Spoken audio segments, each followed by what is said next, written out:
দেওয়ার পরে আমরা মিডিয়াটেকের জন্য আমাদের কোনো ভলিউম প্রেস করতে হয়েছিল, কোনো ধরনের ভলিউম প্রেস করতে হয় না, কিন্তু স্পিডটার জন্য আমাদের ভলিউম প্রেস করতে হবে। আমাদের ফার্স্ট অফ অল আমরা ভলিউম আপটা ধরে কন্ট্যাক্ট ইউএসবি কেবল কী হয়েছে, আমাদের ফোনটা ডিটেক্ট হয়েছে, ভলিউম আপ ধরে কন্ট্যাক্ট ইউএসবি কেবল দিলাম, FDL1 FDL2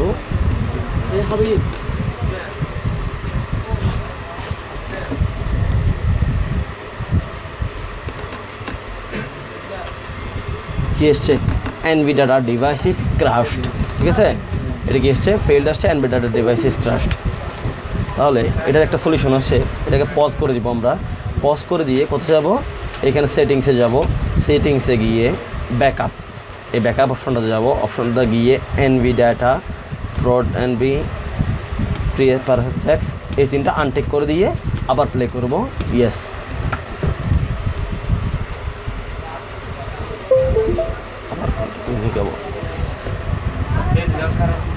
এটা হচ্ছে এই যে রিসেন্ট ডাউনলোড যে ফাইলগুলো আছে, ঠিক আছে, এগুলো মাঝে মাঝে ওই এনভি ডাটার কারণে ফাইলটা নেয় না, ঠিক আছে।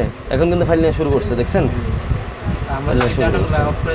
হ্যাঁ হ্যাঁ হ্যাঁ, না ওইটার ক্ষেত্রে কোনো ধরনের সমস্যা নেই।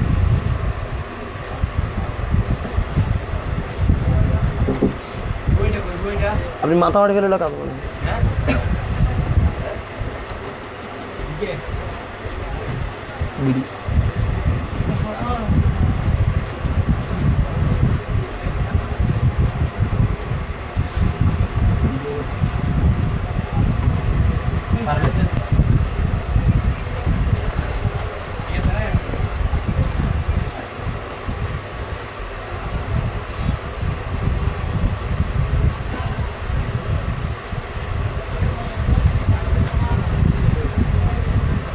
মানে ব্যাগে না দোয়ানো তুলে যাও।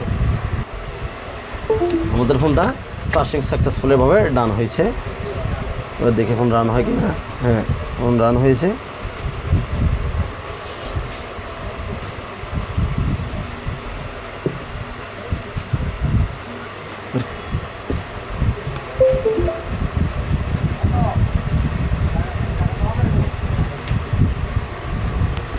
ডঙ্গল উইদাউট কোনো বক্স, ঠিক আছে। আমাদের যে রিচার্জ ডাউনলোডার যে টুলটা আছে, এই টুলটার মাধ্যমে কী গেছে, ফ্লাশ হয়ে গেছে। এইভাবে করে আমরা এসপিডিসিপি যতগুলো ফোন আছে এগুলো হচ্ছে আমরা শুধুমাত্র যদি ফ্লাশিং করতে চাই, শুধুমাত্র ফ্লাশিংয়ের ক্ষেত্রে কোনো ধরনের বক্স এবং কোনো ধরনের ডঙ্গলের প্রয়োজন হচ্ছে না, ঠিক আছে। শুধুমাত্র যদি অনলি ফর ফ্লাশিং করতে চাই, সেক্ষেত্রে আমরা এই রিচার্জ ডাউনলোডার দিয়ে আমাদের ফোনগুলো কী করতে পারবো, ফ্লাশ করতে পারবো।